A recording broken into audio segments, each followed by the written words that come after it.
خیر و برکت کے لیے آپ چاہتے ہیں تو پھر لکھ لینا، دو عمل جو ہے کیا کریں انشاءاللہ خیر و برکت ہی ہوگی۔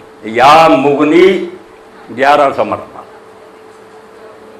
اللہ تعالیٰ کو آواز نہیں کہ تو غنی کرنے والا ہمیں بھی غنی کر دے، یا مغنی 1100 مرتبہ کسی وقت بھی پڑھ، نماز کا نہیں کہ اس سے تعلق کوئی وقت ہی فارغ ملے پڑھ لیا، ضرور شریف اول آخر پڑھنا۔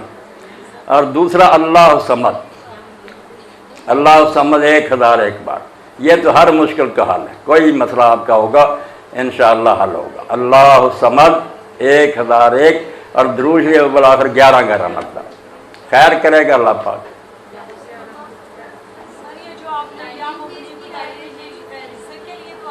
ہاں رزق ہے، یہ جو نا تنگ دستی الفقر و فقہ، اس سے نجات مل جاتی ہے۔ بس اللہ سے مانگنا چاہیے، وہی دینے والا اور کوئی نہیں۔